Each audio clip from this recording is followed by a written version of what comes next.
Selamat malam pemirsa, apa kabar Anda? Saya Dwi Anggia menemani Anda di Dua Sisi malam hari ini. Nah, pemirsa, bagaikan memutar lagu lama setiap tahunnya di bulan Desember selalu dijadikan momentum yang diklaim oleh kelompok separatis sebagai hari ulang tahun OPM untuk menarik perhatian publik internasional.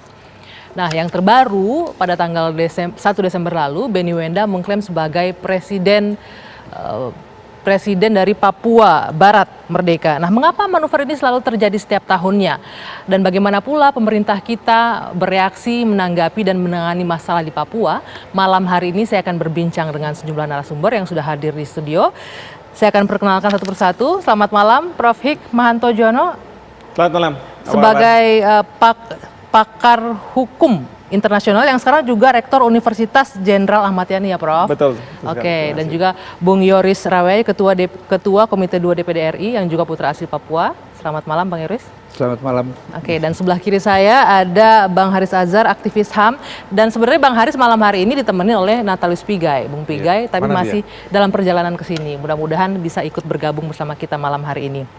Oke, sebelum mulai kita mungkin saya akan mengajak bapak-bapak di sini untuk melihat ini deklarasi yang dilakukan oleh Benny Wenda melalui Twitter ya, yang menyebutkan mengklaim sebagai presiden dari Papua Barat, dan kami mengumumkan pada hari ini pembentukan pemerintahan sementara Papua Barat. Mulai hari ini 1 Desember 2020 akan menerapkan konstitusi mereka dan juga meraih kedaulatan bagi negara mereka. Nah, Bung Yoris, ini sebenarnya seperti saya bilang, saya mau ke putra asli Papua dulu nih. Bagaikan lagu lama yang selalu ini terjadi hampir setiap tahun, klaim untuk kemerdekaan Papua. Akar permasalahannya sebenarnya apa sih yang menjadi ketidakpuasan warga Papua? Terima kasih Anggi, Pak Prof. Azhar.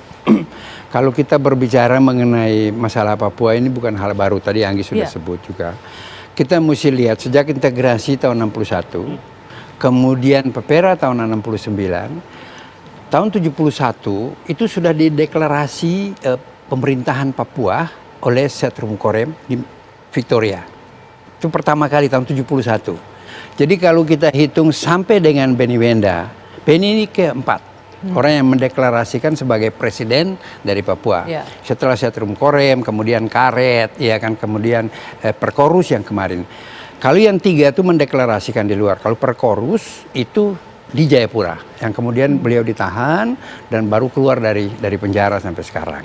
Jadi kalau saya pikir apa yang dideklarasikan ini kan ada semangat, ada idealisme yang memang belum terselesaikan. Sejak integrasi tahun 61 sampai dengan PEPERA tahun 69, kemudian akumulasi kekecewaan itu tentang substansi persoalan Papua yang perdebatan sejak tahun 49 di KMB, konferensi meja bundar dan lain sebagainya, kemudian bisa diredam selama 30 tahun oleh Presiden Soeharto rezim pada saat itu.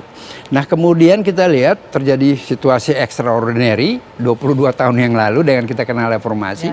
Dua daerah waktu itu bergolak, satu di Papua, kemudian satu di Aceh. Nah, saya kebetulan masih bersyukur sampai sekarang, saya salah satu dari yang masih hidup sampai sekarang ya. Jadi mulai mengikuti dari proses waktu itu Foreri membentuk tim, kemudian kami datang tim 100 ketemu dengan Presiden Habibie di Istana Merdeka. Sebetulnya sama saja kita.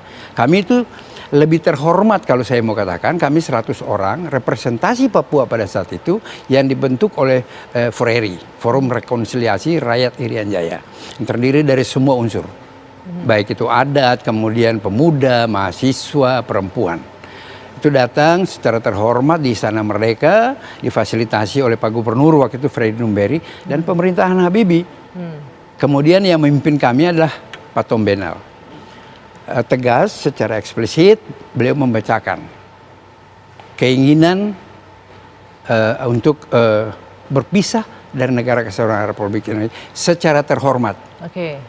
Suasana pada saat itu hening sekali.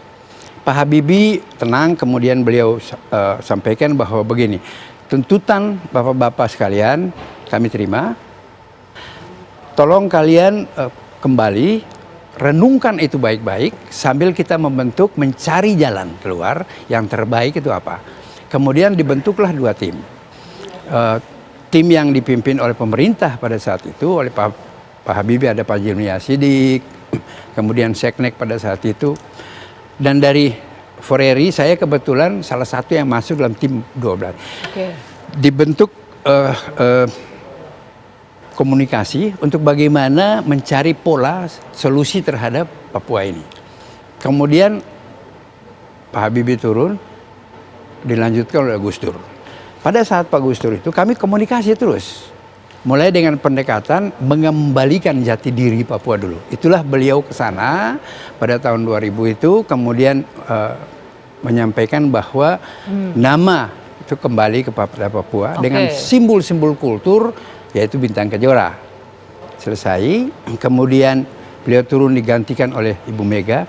Proses kami terhadap penyelesaian itu kan banyak referensi sekali, Pak Prof dan Aris.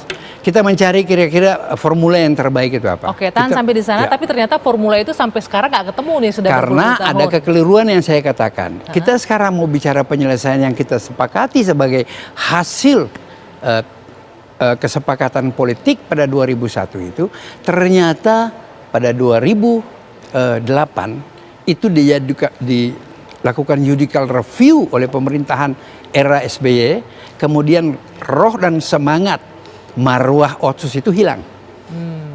Ini yang menjadi persoalan dan kami dulu sudah menyampaikan. Oke, Bung Yoris boleh ditahan. Nanti kita juga akan mendengarkan suara Putra Papua lagi. Nanti ada Bung Natalius Pigai yang tersambung melalui saluran telepon. Bung Natalius bisa dengar saya? Saya bisa dengar, saya sebentar lagi sampai ini. Oke, nanti kalau begitu saya akan lanjutkan perbincangan ini usai jeda. Kita jeda dulu sejenak, Dua Sisi akan kembali saat lagi.